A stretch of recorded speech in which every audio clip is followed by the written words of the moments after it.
संतोष कुमार शर्मा यूट्यूबिया ज्ञान चैनल से फिर आपका हार्दिक स्वागत करता हूं और नागपंचमी के शुभ अवसर पे सबका हार्दिक स्वागत है इस हमारे चैनल में।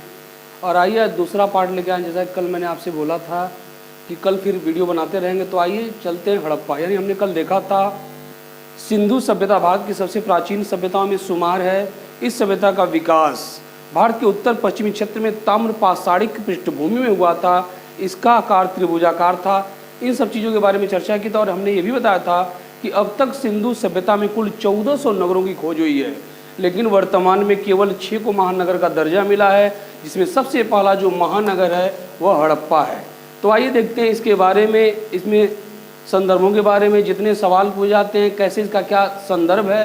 तो ध्यान दीजिएगा, पूरे सिंधु घाटी की सभ्यता में सबसे पहले खोजा गया जो नगर है वह हड़प्पा है और इसकी खोज 1921 ईस्वी में दयाराम साहनी के द्वारा की गई। और जैसा कि मैंने बताया था, यही कारण कि सिंधु घाटी सभ्यता का ऐतिहासिक दृष्टिकोण से सबसे उपयुक्त नाम हड़प्पा की घाटी की सभ्यता के है, क्योंकि सबसे पहले खोजा गया नगर पूरे सिंधु सभ्यता में हड़प्पा है। अब यह रावी नदी के किनारे बसा हुआ था और पाकिस्तान के लाहौर प्रांत में यह स्थित था। जैसे इसकी खोज हुई, दयाराम साहनी को यहाँ से एक बस्ती का साक्ष्य मिला। बस्ती 2 भागों में विभाजित थी। पूर्वी क्षेत्र को पूर्वी नगर या निचला नगर कहते थे, जबकि पश्चिमी क्षेत्र को पश्चिमी दुर्ग के नाम से जानते थे। और जैसा कि आप जानते हैं, यह पश्चिमी जो क्षेत्र था, अलग से इसका फोर्टिफिकेशन यानी किलेबंदी की गई थी, ताकि उत्तर पश्चिमी क्षेत्र से आक्रमणकारियों से इसे सुरक्षित रखा जा सके।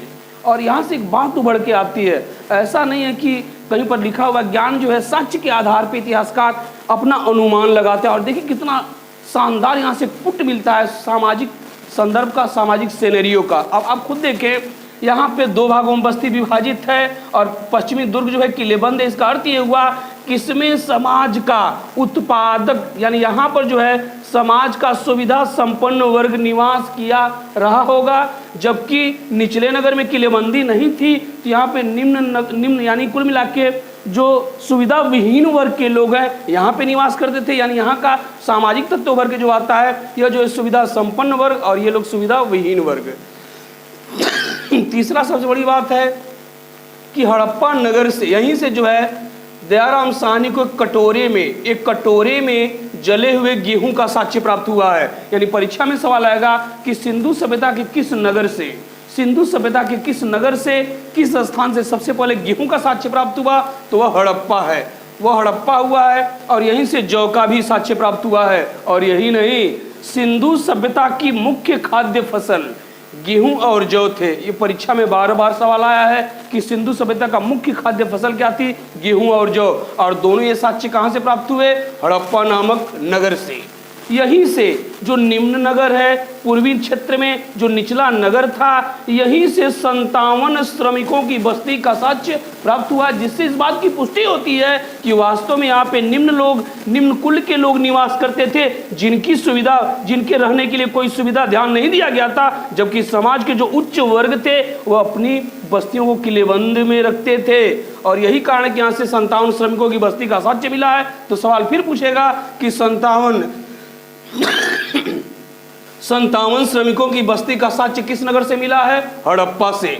यहीं से मोहर मिली है और आंशिक स्तर पर यहीं से अन्नागार का साक्ष्य प्राप्त हुआ दयाराम साहनी को। अब धीरे धीरे हुआ क्या, परत दर परत खुलती गई। इसका मतलब ये हुआ कि सिंधु घाटी की जो सभ्यता थी, इसके बारे में अनजान लोग थे। 1921 में पंजाब के पाकिस्तान लाहौर प्रांत में रेलवे लाइन का निर्माण किया जा रहा था, तो वहीं पर ईंट लगाने की आवश्यकता महसूस हुई और वहीं पर डेल्स महोदय श्रमिकों को आदेश देते हैं कि हड़प्पा नामक स्थान पर ईंटों का अंबार लगा हुआ है, वहीं से ईंट निकालना प्रारंभ किए। और क्या किए श्रमिक, ईंट दर ईंट निकालते गए और एक विशाल जो है सभ्यता के बारे में जानकारी हुई। और इसीलिए सबसे पहली बार खोजा गया नगर हड़प्पा था। फिर आते हैं सवाल पे, पूरे सिंधु घाटी की सभ्यता में सबसे पहला खोजा गया नगर कौन था, हड़प्पा। खोज कब हुई, 1921 में। किसके द्वारा, दयाराम साहनी। किस नदी के किनारे हड़प्पा है, रावी। बस्ती कैसी मिली है, 2 भागों में विभाजित। किधर की बस्ती किलेबंद थी, पश्चिमी की। कहां से श्रमिक बस्ती मिली है, पूर्वी नगर से। गेहूं का साक्ष्य कहां से मिला है, हड़प्पा से। जौ का साक्ष्य कहां से मिला, हड़प्पा से। 57 श्रमिकों की बस्ती का साक्ष्य कहां से मिला, हड़प्पा से। और आंशिक अन्नागार का साक्ष्य कहां से मिला, हड़प्पा से। अगला महानगर है मोहनजोदड़ो। और आइए देखते हैं मोहनजोदड़ो के बारे में क्या महत्वपूर्ण जानकारियाँ हमारे पास है और परीक्षा में किस एंगल से कहाँ से क्वेश्चन पूछे जाते हैं, चाहे वह जो भी संदर्भ हो। और बीच बीच में प्यारे बच्चों आप पढ़ते रहिए, इसको नोट डाउन कीजिए जैसे क्लासरूम में आप बैठ के करते हैं। और सबसे बड़ी बात, लाइक कीजिए, सब्सक्राइब कीजिए, शेयर कीजिए, ताकि हमारे अंदर एनर्जी मिले और हम मेहनत करके आपके पास जो है वीडियो को हमेशा पहुंचा सकें। और आपका ये प्रेम है जो हम इतनी मेहनत करके आपके सामने ये प्रेजेंट कर रहे हैं। तो आइए देखते हैं मोहनजोदड़ो, ध्यान से समझिएगा। यह जो मोहनजोदड़ो है, मोहनजोदड़ो शब्द सिंधु भाषा, सिंधु शब्द से लिया गया, यानी कुल मिला के सिंधी भाषा शब्द से इसकी उत्पत्ति हुई है। और सिंधी भाषा में मोहनजोदड़ो का अर्थ होता है मृतकों का टीला। परीक्षा में पहला सवाल आएगा कि सिंधी भाषा में मोहनजोदड़ो का अर्थ क्या है, मृतकों का टीला। और ध्यान दीजिएगा अगला संदर्भ बहुत ही महत्वपूर्ण है। पूरे सिंधु सभ्यता में क्षेत्रफल के आधार पर सबसे बड़ा महानगर कौन है, मोहनजोदड़ो। पहला सवाल हमने देखा सिंधी भाषा में इसका अर्थ क्या है, मृतकों का टीला। पूरे सिंधु घाटी की सभ्यता में सबसे बड़ा नगर, इसका अर्थ ये हुआ, कल हमने चर्चा का विषय बनाया था कि भारतीय उपमहाद्वीप के 3 देशों में, भारत, पाकिस्तान और अफगानिस्तान, इन 3 देशों में इस सभ्यता का प्रसार हुआ था। तो जहां जहां प्रसार हुआ था हर जगह को मिला के पूरे सिंधु घाटी की सभ्यता का सबसे बड़ा महानगर मोहनजोदड़ो है। और तो सवाल ये बनता है, द क्वेश्चन ऑटोमेटिकली एराइजेज, सबसे छोटे नगर का नाम क्या है, अल्लाहदीनो। और ये दोनों कालखंड जो है, दोनों स्थलखंड पाकिस्तान में पड़ते हैं। पहला फिर सवाल, सबसे छोटे नगर का नाम अल्लाहदीनो, सबसे बड़े नगर का नाम मोहनजोदड़ो, दोनों पड़ते हैं पाकिस्तान में। मोहनजोदड़ो की खोज 1922 में राखल दास बनर्जी के द्वारा की गई और ये वर्तमान में सिंधु नदी के किनारे बसा हुआ है। यहां से कमोवेश राखल दास बनर्जी को यहां से भी बस्ती का साक्ष्य मिला और बस्ती यहां पर भी 2 भागों में विभाजित थी। पश्चिमी क्षेत्र की अलग से किलेबंदी की गई थी और यही मोहनजोदड़ो से लाल मजीठ में रंगा हुआ एक उस्तरे का साक्ष्य मिला। उस्तरे में लाल मजीठ के रंग में रंगा हुआ लाल वस्त्र का साक्ष्य मिला, यानी सूती के वस्त्र का साक्ष्य मिला। परीक्षा में सवाल बनेगा कि सूती वस्त्र का साक्ष्य किस नगर से प्राप्त हुआ, मोहनजोदड़ो। कौन इसकी खोज किया, राखल दास बनर्जी। कब खोज किया, 1922 में। सबसे बड़ा नगर मोहनजोदड़ो, सबसे छोटा नगर अल्लाहदीनो। सूती वस्त्र का साक्ष्य कहां से प्राप्त हुआ, मोहनजोदड़ो।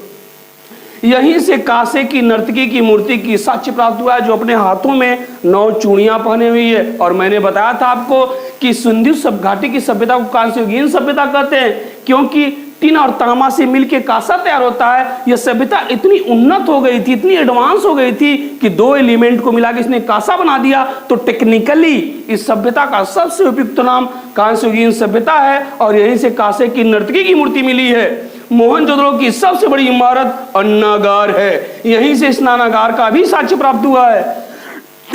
और यही नहीं, सिंधु सभ्यता के जितने भी नगर प्राप्त हुए हैं, सिंधु सभ्यता के जितने भी नगर प्राप्त हुए हैं, मात्र एकमात्र नगर यही मोहनजोदड़ो है जहां के मकानों के अंदर कुआं का साक्ष्य मिला है। एकमात्र नगर जहां के मकानों में कुआं का साक्ष्य प्राप्त हुआ है। और यहाँ पर सड़कें एक दूसरे को समकोण पर काटती थी और उत्तम नालियों का प्रबंध था। और जो स्नानागार था, यह जो स्नानागार था, इस स्नानागार में उत्तर और दक्षिण दिशा में सीढ़ियों का निर्माण किया गया था ताकि इसमें आदमी जो है अपनी पहुंच विकसित कर सके। उत्तर पश्चिमी क्षेत्र में कुआं था और यहीं पर जो है पानी निकासी के लिए नाली का उत्तम प्रबंध किया गया था। और जैसे जॉन मार्शल महोदय ने इस स्नानघर को देखा, विश्व का सबसे अद्भुत नमूना बना दिया और वही मार्शल महोदय ने पहली बार इस सभ्यता को सिंधु घाटी की सभ्यता से पुकारा।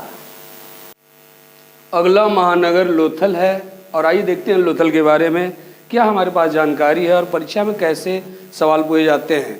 तो आते हैं, देखते हैं लोथल के बारे में। पहला सवाल बनेगा, देखिए, लोथल भारत के किस राज्य में है, गुजरात में।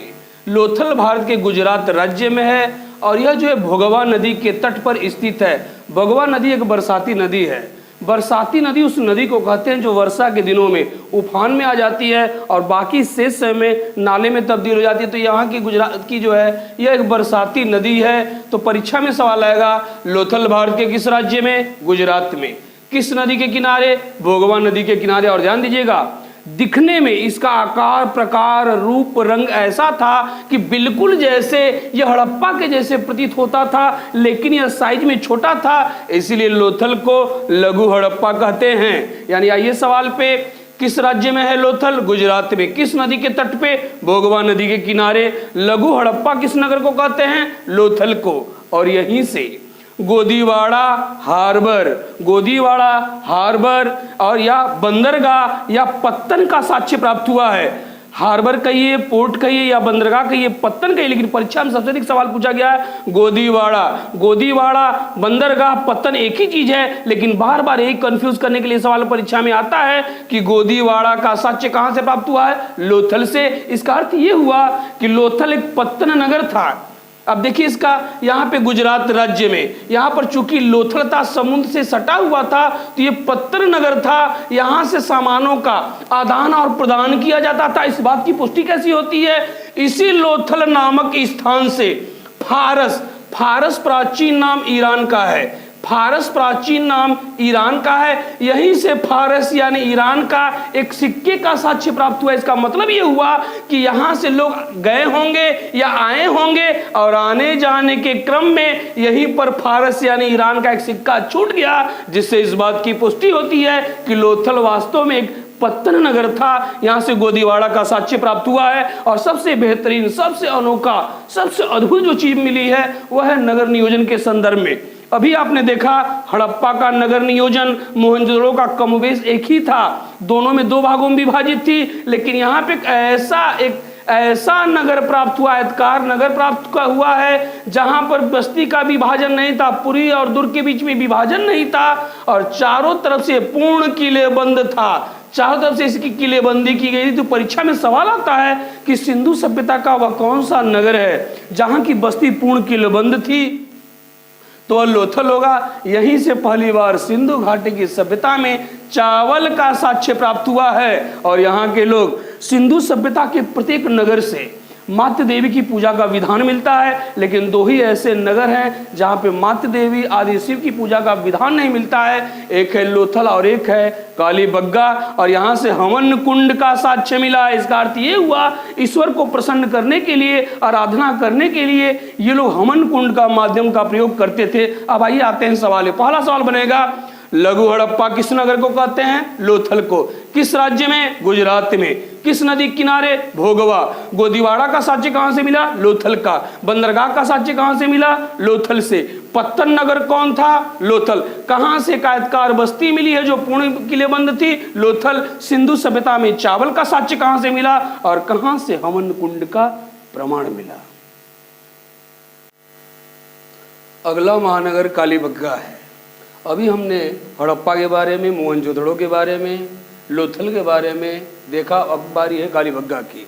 लेकिन एक बात हम लोग आपसे करना चाहते हैं, मात्र 2 हफ्तों में आप लोगों ने इतना प्रेम दिया, इतना प्रेम दिया, 850 के ऊपर सब्सक्राइबर, और मेरे पिछले वाले वीडियो पे 2000 प्लस आप व्यूअर्स, इसके लिए मैं आभारी हूँ तहे दिल से आप लोगों का। और ऐसे ही प्रेम बनाइए आप लोग प्यारे बच्चों, पूरी क्षमता, पूरी जान लगा देंगे और घर पे बैठे आपका परीक्षा क्रैक होगा।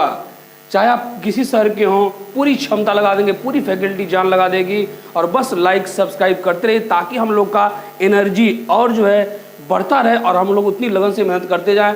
तो अगला महानगर कालीबग्गा है। और ध्यान से समझिएगा, यह जो कालीबग्गा है वर्तमान में भारत के राजस्थान राज्य में स्थित है। पहला सवाल यहीं से बनेगा कि कालीबग्गा वर्तमान में भारत के किस राज्य में है? राजस्थान में। चूंकि यह राजस्थान में है तो राजस्थानी भाषा में कालीबग्गा का अर्थ होता है काले रंग की चूड़ियाँ। दूसरा सवाल यही बनेगा कि कालीबग्गा का राजस्थानी भाषा में अर्थ क्या होता है? काले रंग की चूड़ियाँ। और ये घग्गर और चौतांग और कुछ कुछ किताबें में दुष्वती नदी मिलेगी, इन नदियों के किनारे बसा हुआ था। और तीसरा सबसे महत्वपूर्ण सवाल, और फिर मैं एक बार लेके आता हूँ, सबसे पहला जो नगर खोजा गया हड़प्पा, सबसे बड़ा नगर मोहनजोदड़ो। और ध्यान दीजिएगा, पूरे सिंधु घाटी की सभ्यता में, पूरे सिंधु घाटी की सभ्यता में इसी जो है कालीबंगा में, यही कालीबंगा में सबसे अधिक सिंधु सभ्यता की जनसंख्या का संकेंद्रण था, यानी सबसे अधिक जनसंख्या निवास करती थी। तो परीक्षा में पूछेगा कि सिंधु घाटी की सभ्यता में सबसे अधिक जनसंख्या कहाँ निवास करती थी? कालीबंगा। और तीसरा सबसे अनोखा प्रयोग जो यहाँ पर देखने को मिला, और इस बात की इससे पुष्टि अभी हो जाएगी कि जनसंख्या मिली तो क्या वहां पर व्यवस्था थी। ध्यान दीजिएगा, अगर आप प्यारे बच्चों, अगर आपने देखा होगा कोई भी पेरेंट्स है, उनके 2 बच्चे हैं तो घर का विभाजन 2 भागों में होता है। इनके अगर 3 बच्चे हैं तो फिर 3 खंड में, कमोवेश वैसे ही चूंकि सबसे अधिक जनसंख्या यहाँ थी तो यहाँ पर एक अनूठा मिसाल बस्ती की मिली। बस्ती 2 भागों में बस विभाजित थी, लेकिन यहाँ पे निचला नगर जो था, जहाँ पे निम्न हल्के के लोग निवास करते थे, इनमें और एक विभाजन कर दिया गया ताकि बढ़ी हुई जनसंख्या को इसमें समाहित किया जा सके। यानी एकमात्र और अनूठा नगर जहाँ के पूर्वी क्षेत्र में निचले नगर में एक और विभाजन किया गया था बढ़ी हुई जनसंख्या को बसाने के लिए, और बस्ती पूर्ण किलेबंद थी। और ये सवाल बहुत ही महत्वपूर्ण है। पूरे सिंधु घाटी की सभ्यता में 2 ही ऐसे महानगर हैं, लोथल और कालीबंगा, जहां पर पूर्ण किलेबंद नगर के साक्ष्य प्राप्त हुए हैं। और यही नहीं, पूरे सिंधु घाटी की सभ्यता में सबसे प्राचीनतम भूकंप का साक्ष्य इसी कालीबंगा नगर से मिला है। यहीं से जुते हुए एक खेत का जो है साक्ष्य प्राप्त हुआ है, जिससे इस बात की पुष्टि होती है कि यहाँ के लोग कृषि कार्य में संलग्न हैं। यहीं से नक्काशदारी ईंट का प्राप्त हुआ है, यहीं पे जो है अलंकृत ईंट का साक्ष्य प्राप्त हुआ है। और मैंने अभी बताया था, यहाँ से हवन कुंड का प्रमाण मिला है। सिंधु सभ्यता में केवल 2 ही ऐसे नगर हैं, कालीबंगा और लोथल, जहां पर हवन कुंड का साक्ष्य मिला है, जहां की बस्ती पूर्ण किलेबंद थी। तो ये था कालीबंगा के संदर्भ में सवालों के बारे में। अब इसको नोट डाउन करते रहिएगा, और जो भी आने वाले परीक्षा है प्रैक्टिस सेट लेके इसको सॉल्व करते रहिएगा। जो भी समस्या आएगी कमेंट बॉक्स में लिखते रहिएगा प्यारे बच्चों। अब मैं फिर कल आपके सामने प्रस्तुत हूँगा इसका अगला राउंड लेके, जो भी समस्या होगी उसमें बताइएगा। प्यारे बच्चों, कम से कम 500 लाइक चाहता हूँ।